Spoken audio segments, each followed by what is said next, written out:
discovering the power of intention can really be a little disorienting, a little discombobulating at first. When we realize our own creative power, when we realize the agency and the say that we have over our own life experience, that awareness can be a little daunting. It can feel a little huge at first. It's easy to be intimidated by this idea that we are the creative force at the center of our own lives. We are the makers. We are the craftspeople. We are the ones designing and fashioning the life experience that we live through every day. This level of grandeur, this level of immenseness, really come to grips with the sheer power that all of us have, can lead us in a bunch of different directions. We can be overwhelmed by the sheer responsibility of it. When we really discover, when we really come to grips with we are the ones creating our own lives, our own experiences, that can feel like an absolutely overwhelming responsibility. That can feel like it's just too much, especially if we're tired, we're burned out, we're exhausted, we're beaten down. It can just feel like too much responsibility, too much to be accountable for, too much to do, too big of a job. It's kind of a funny paradox that we realize that ultimately, not only can we create whatever we want, but we've been creating whatever we wanted all along. Granted, a lot of this could have been unconscious, but when that truth stares us in the face, it can be a lot to deal with, a lot to take in. Conversely, we could respond to this awareness with an overconfidence, an overhubris. We can feel like we're not only masters of our own universe, we're masters of the universe. We elevate and build ourselves up to these superhuman, godlike figures that can make anything and everyone do whatever we want.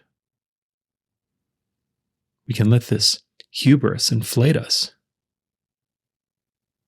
We can let it build our egos to the point of where we see the world as something to dominate, something to control, something to force our own ends through. But however we respond to this awareness,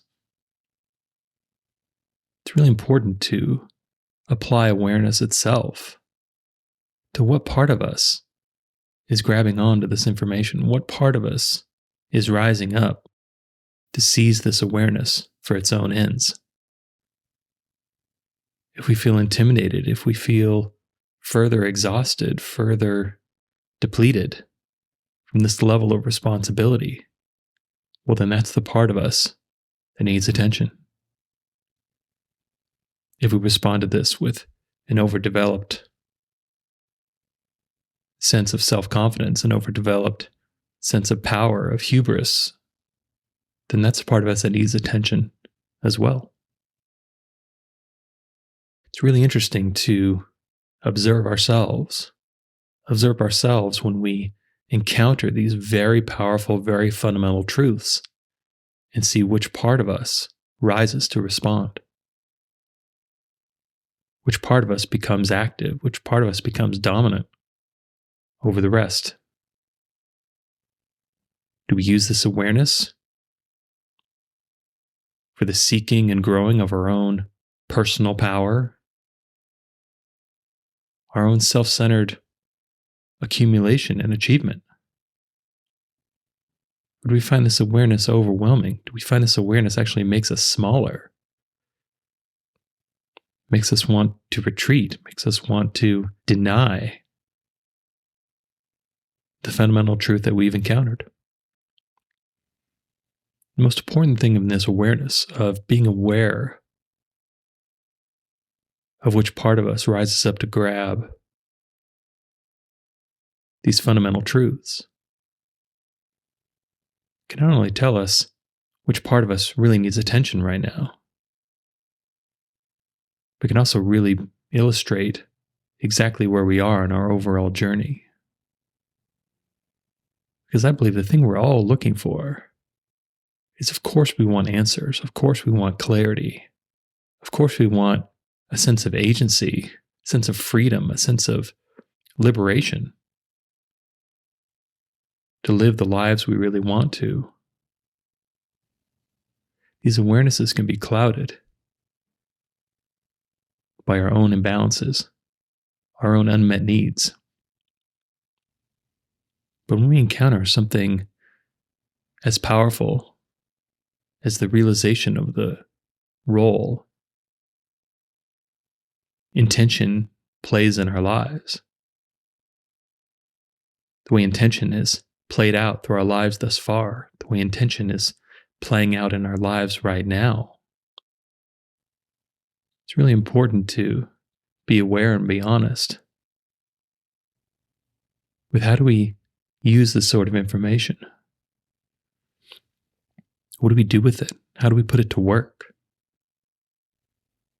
How do we utilize this awareness? Are we utilizing it for our own self-centered, selfish, material and personal gain? Are we frightened or overwhelmed by it? And simply feel like that's too much, that's too hard, that's too difficult. What's the beauty of encountering these fundamental truths? Usually we get multiple bites at the apple. Usually we encounter the same fundamental truths all over again. And this is our growth. This is our evolution. These fundamental truths always exist. And so we can encounter them multiple times. We can encounter them, respond through where we are during that specific encounter, and then learn something from the result. We can learn a lot of ourselves by observing and really honestly looking at the way that we utilize things like power. It can really tell us how pure our intentions are. It can really inform us what's really driving us, what's really underneath what we do and how we do it. I think for a lot of us, when we start walking down the spiritual path, we start to gain awareness of just how much control, just how much say we have over our experience. At first, a lot of times, that can feel kind of like a shiny new toy. These quote unquote spiritual abilities that we gain that can often have far more power, far more ability to not only affect ourselves, affect our internal experience of life, but can also seemingly radically modify our material physical existence as well. That when we really start to see the power of intention, when we really start to utilize this power on purpose towards specific ends, and then we see the fruition of those ends, that can be a lot to take in. When we see our manifestations, when we see the manifestations of our daily life changed, maybe even radically changed, because we modified the intentions we were setting, that can be a lot to take in. And if we're not really ready for that information, if we're not really ready to utilize that power, then we can find ourselves just using it to achieve the same things we were trying to achieve before. We can use it as a shortcut. We can use it as a hack. We can use it as leverage against the world. But when we find ourselves doing this, when we find ourselves seemingly trying to use this power against the world to achieve our own ends, then obviously that shows us that we're not really one with the world. We're still operating in a space of separateness. We haven't really achieved, we haven't really known our own oneness. We're still separate. We're still looking at life transactionally. We're still looking at life competitively. We're still looking at ourselves and our lives, at ourselves and the world around us, ourselves and our environments, ourselves and our relationships, as an us and them, of a this and that. But this is all okay. This is all good, because this is our growth. Sometimes we have to wield power in a clumsy or unhealthy way in order to lead us on to further growth. Sometimes we have to fall because we've risen in order to rise again. But when we encounter something like the power of intention, when we really see it for ourselves, when we really see how our intention has been designing and manufacturing our whole life, and then we start to use this on purpose, we start to steer it towards different ends. When we step into the role of the designer, of the maker, of the creator, that's not always the easiest transition to make. And again, if we're not ready to make that transition, that will become obvious. Things will go a little sideways for us. Our lives will become compromised or corrupted in some way as a reflection of our own internal compromise or corruption. But none of this is bad. This isn't moralizing good and bad, or right and wrong. It's bringing awareness to what is. And with awarenesses like this, overly moralizing can be a bit of a stumbling block. Moralizing can be largely made unnecessary if we're truly aware, if we're truly honest about what we're doing and why we're doing it. If we can bring full awareness into our life, full awareness into areas such as, what do I really want? What am I really trying to get? What am I really trying to make happen? What am I really trying to control? What ends am I really seeking? And what means am I willing to perpetrate in order to get there? Deep, honest, true self-awareness can give us all the answers we seek. It's through avoiding awareness, through the delusion of unconsciousness, that we lead ourselves astray. Because once something is known, once something is truly known, it can't help but be acted on. If our knowing is deep enough, our knowing is true enough, our knowing is real enough, then that can help to make us more true and more real ourselves. When we notice things about ourselves, when we notice our encounters with fundamental, powerful truths, and we notice our responses aren't quite what we'd like them to be, aren't quite as whole, aren't quite as honorable, don't feel as good as we'd like, when that sets up a new intention right there. A new intention to align more, a new intention to be more, a new intention to express differently, because we're coming from a different place. We're letting go of the fear or the greed, and we're stepping into something more, into something greater. We step into using these fundamental truths in a spirit of service, in the spirit of service to ourselves, to our real, deep, true selves, and the service of the rest of existence that we're united with through our own oneness. We use these truths as a way to break down these barriers between us and them, this and that, and instead see the wholeness in existence. We use something like witnessing the power of intention to further reinforce that truth. The reason why our intentions are fulfilled is because our intentions unite us with the oneness of existence. Through our intentions, we put out a call, which is then answered. And when we start getting what we want, when we start seeing the creative power, the creative abilities that we have, it's really important to develop the maturity to utilize this awareness for more oneness, more wholeness, more union with the existence we find ourselves in, to contribute more to the overall growing magnificence of life.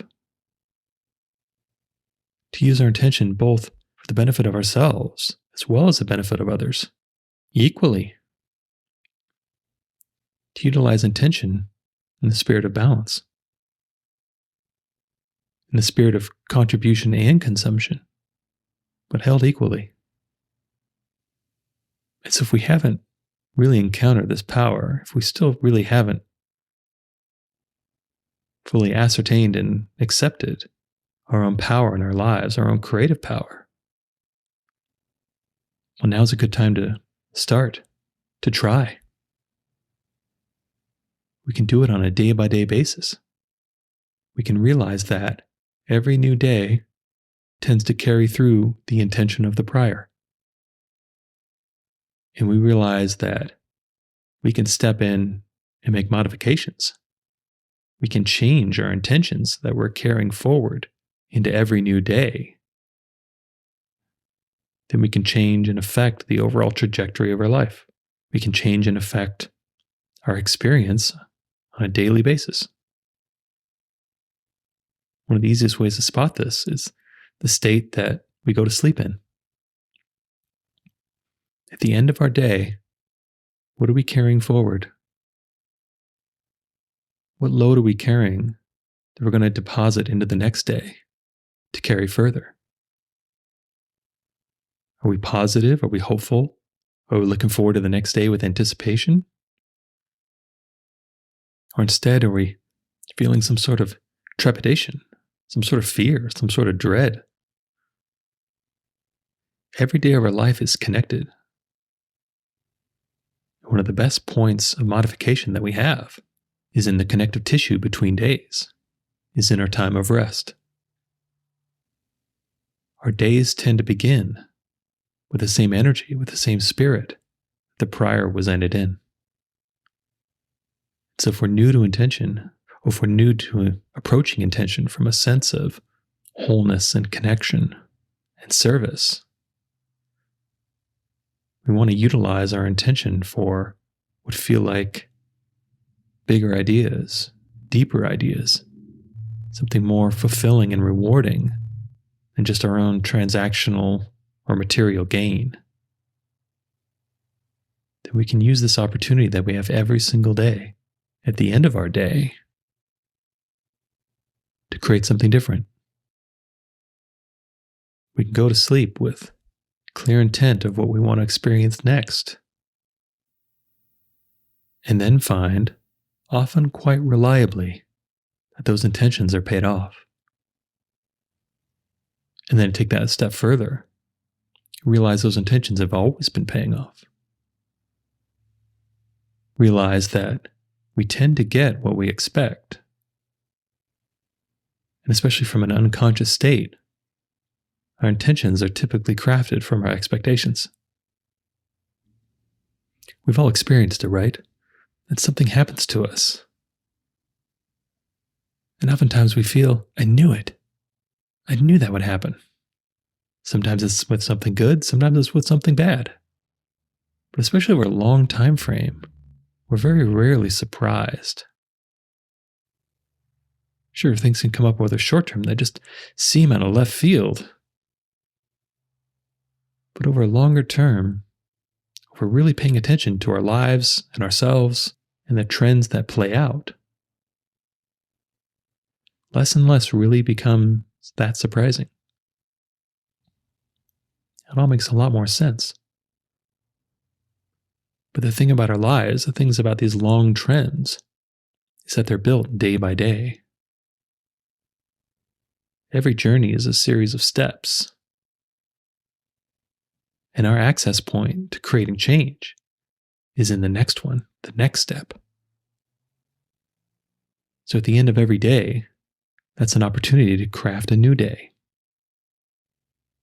That's an opportunity to set a new intention. That's an opportunity to intentionally move into the next step of our life from a different set of ideas, a different set of expectations. And the more we experience this, the more we experience our own ability to craft our own lives, the greater our creative confidence becomes. The more sure we are that whatever intent we're setting will likely happen, and will likely happen in the time frame we imagined.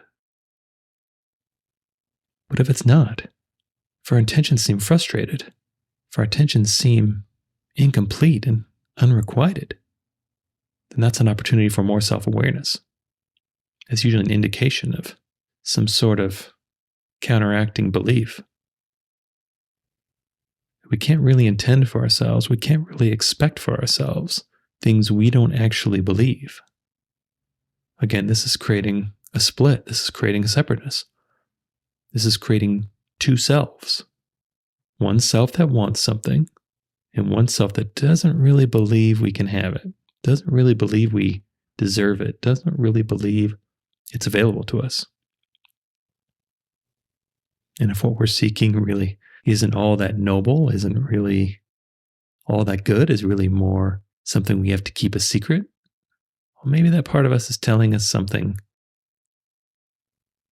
that maybe there are better things for us. Maybe we're squandering this ability when opportunities exist for much greater, much more. And we're shortchanging our own creative power in the spirit of our own immediate gain, when there's far greater, far more meaningful gain to be had. Or maybe we find that there's a conflict. There's a conflict between what we really want and what we believe we deserve, what we believe is possible. We may want something much greater than what we currently have, but there's part of us stuck in the belief that what we currently have is actually what we deserve. Maybe more than that, that we are already getting away with something, that we're already getting more than we really deserve to get. And so we find ourselves living an existence where we're constantly fighting to keep what little we have. But whatever it is, this is our work. This is our work to spot where we're holding back. This is our work to spot where our intentions may not be aligned with the greatest good for all. And with this awareness is an opportunity to grow, an opportunity to evolve, an opportunity to change. So we can utilize our intention however we want. We can utilize it for whatever ends we want. There is no moralizing necessary around the criticism of what we really want. What is necessary is to align our intention with our full selves, align our intention with who we really are and what we really are deep on the inside, to align our intention with the oneness of existence,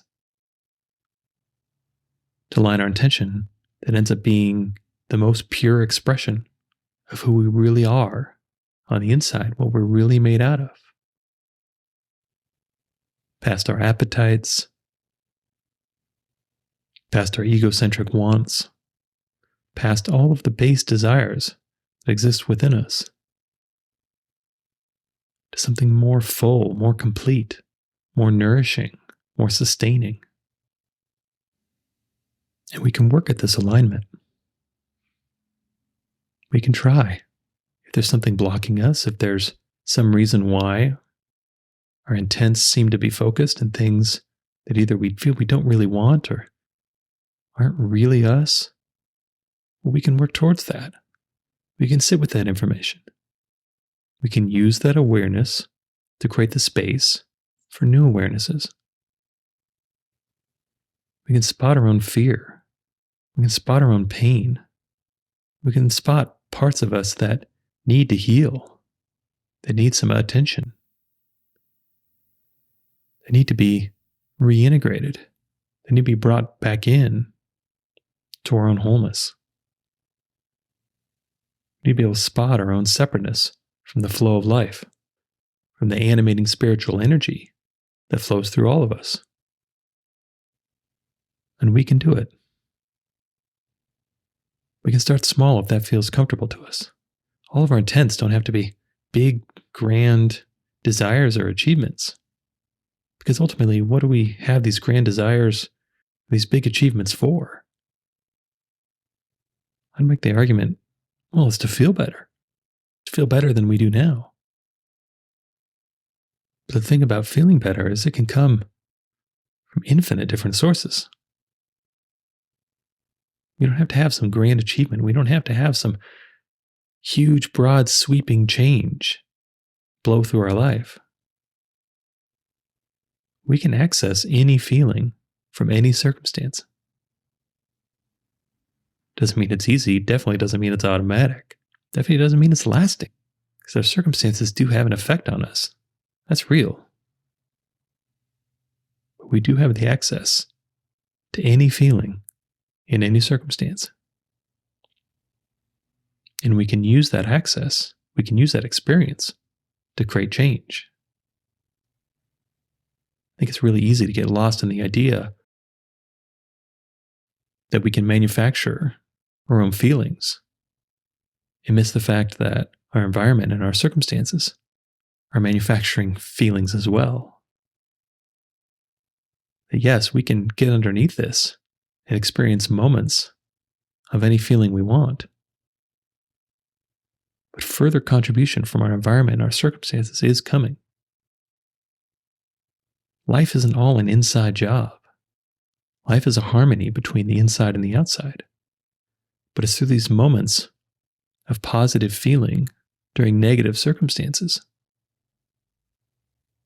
that can give us a little bit of breathing room, give us a little bit of hope, give us the opportunity to change, to create a new harmony, to sing a different song. Conversely, life isn't all outside either. Life isn't all made up of whatever happens to us externally, how we're perceived externally, what we're able to create and accumulate materially. It's both. So circumstances and environments matter. Our internal state, our internal awareness, our internal consciousness matters. And it's a combination of these two that create our life. When we realize this, we realize that underneath all of it, creating and guiding it all along, were our intentions, were what we were setting out to get in the energy that we're creating those intentions from.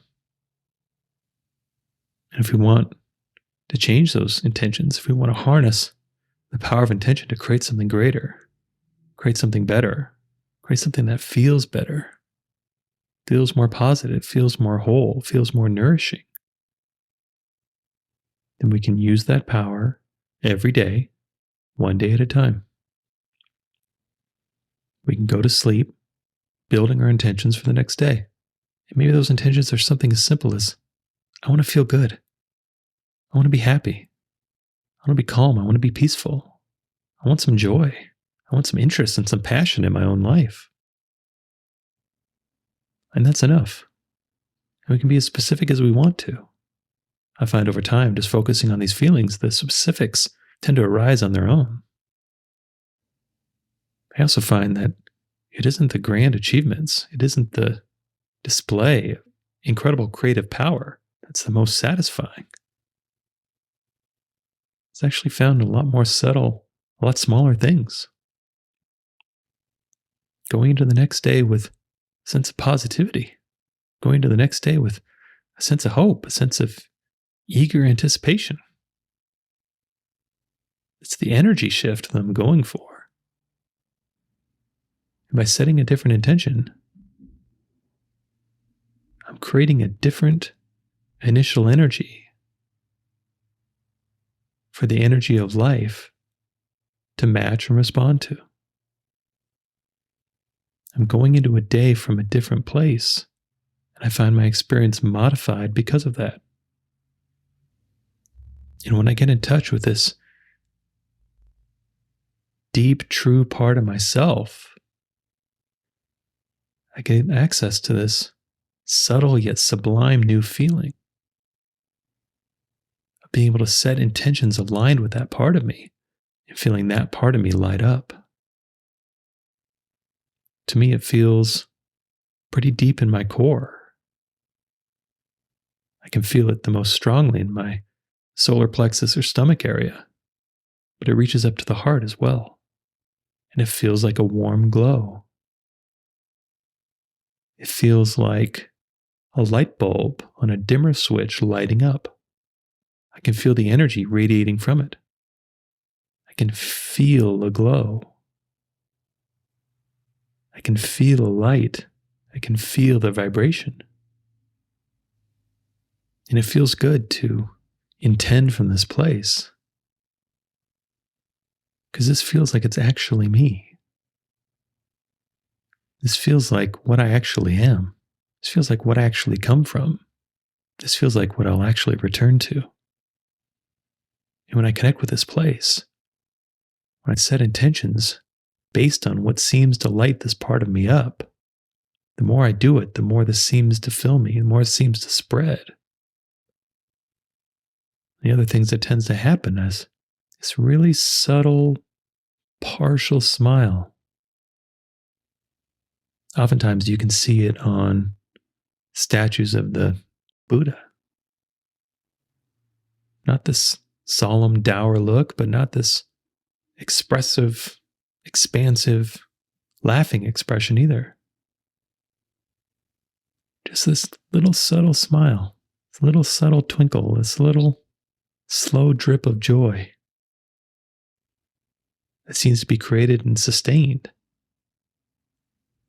to an alignment with this part of myself. This feels like what I've been looking for. This makes me want to believe this is what we're all looking for. This little subtle smile, this little subtle joy, this warmth, this glow that feels so effortless. It feels so spontaneous. But it's such a warm, comfortable feeling. It's the opposite of anxiety. It's the opposite of depression. It's the opposite of fear. It's the opposite of dread. It's the glow and the warmth of soothing, nurturing light. And I've found my way to it. I believe we might all find our way to it through intention. Through setting intentions from different parts of myself, seeing how those parts light up, seeing how that feels, then weighing that against my experience.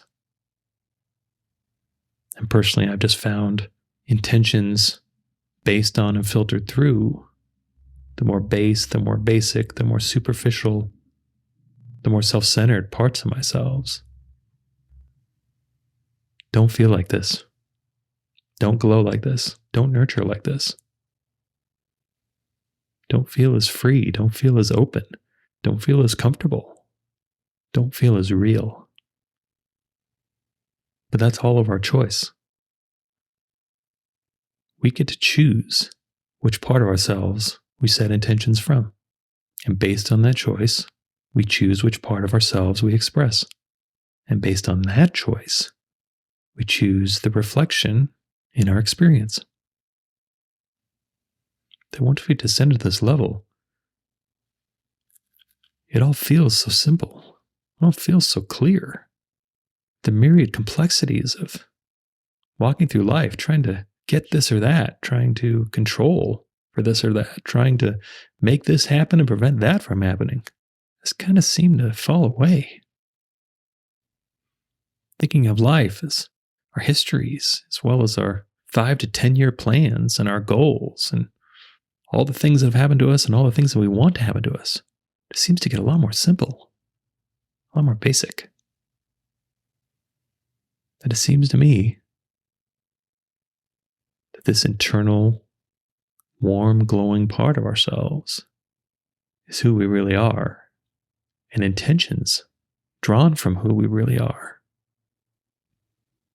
reinforce this part of ourselves, allow us to experience more of this part of ourselves in our daily lives, allow us to experience more of this part of others too. Because when we speak through this part of ourselves, it's this part of others that answer. And so when I go to bed tonight, before I fall asleep, I'm going to engage with this part of myself as fully as I can to light it up for intentions for the next day. And I'm going to do that over and over and over again. I'm going to do it because I enjoy it. I'm going to do it because, frankly, it works. If I want to make it a little more, maybe I'll start with counting my gratitudes for the current day. I find that this really kind of primes the pump, really gets me in a place of appreciation. The sense of gratitude can be a pretty easy doorway to accessing this part of myself. Allow me to put down all the conflict and struggle and quarrels of the day and connect back with this core part of myself. Connect with this core part of myself to set intentions for the following day and then begin anew. And for me anyway, these intentions usually aren't that complicated. There's usually specifics thrown in here and there, but for the most part, in all honesty, I just want to intend to feel good. I just want to intend to be happy. I just want to intend to be loving and caring. I just want to intend to be loved and cared for. I just want to intend to, in some small way, create something positive through my activities and interactions of the following day. And by doing that, experience the same. Our lives are made of days. And we can design and craft our days to have whatever tenor and flavor we want. Doesn't mean that every single moment is going to be that way. But it does lead to that being what happens most of the time. Looking back, that's what our life tends to feel like. Whatever we were feeling like when we were intending. We all have the power of creation. We all wield the power of creation through our own intention. And we can focus and point that power in whatever direction we want. And we just have to ask ourselves, is how we've been pointing our intention really us? Really what we want? Does it actually feel good? Does it actually sustain us? Does it actually nurture us? Does it make us feel more connected? Make us feel more whole? Give us that slight, joyous, warm smile? And only we can answer that. Only we can really know. But that's why we go on these journeys in the first place, to know. That's what we really want. We gather all this information. We gather all this spiritual information because we want to actually experience it. We want it to actually be real. We want it to actually be part of our life. We don't just want to know it on a theoretical basis. We just don't want to memorize a bunch of passages and quotes or be able to reiterate our understanding of some meaning of something. We want to actually live it. We want to integrate it. We want it in our life. We want it to be our life. And that opportunity is available for all of us every day. Doesn't mean every day is going to be perfect. Doesn't mean every day we're even going to have access to any sort of smile, but it's always there. It's always available. And we get to choose if and how we align with it. And we can give ourselves the grace that sometimes we can't. We can give ourselves the grace of if we've used our intention for unhelpful or unhealthy ends. Well, now's our opportunity to change that. We can always do it, but we can start right where we are. We can start tonight. We can lead ourselves in by counting our gratitudes for the day, really feeling our appreciation, not making stuff up, not pretending the bad is actually good, but what are we really thankful for? And let that lead us into what do I really want tomorrow? And just keep it simple. I want to feel good. I want to be happy. I want to do some good. I want to make someone else happy. That's it. That's enough. What else is there after all? And then go from there. We can add on whatever we want. We can modify it how we want to modify it. We're supposed to. We're supposed to learn and grow. But we can start right there. Start with the simple. Start with whatever we know will light up that light within ourselves. And then the next day, take a walk with that light. And the next day, bask in that light of others.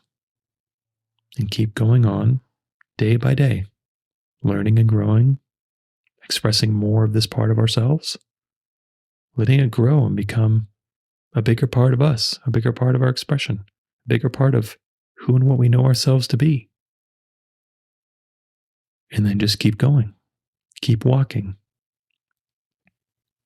Keep walking the path of our life. Every step of the way, illuminated by our own internal light. I hope you enjoyed this episode. All episodes are given freely. If you feel inspired to give, please visit theunionpath.com/donate. If you have a question, you can contact me at theunionpath@gmail.com. Take care and all the best.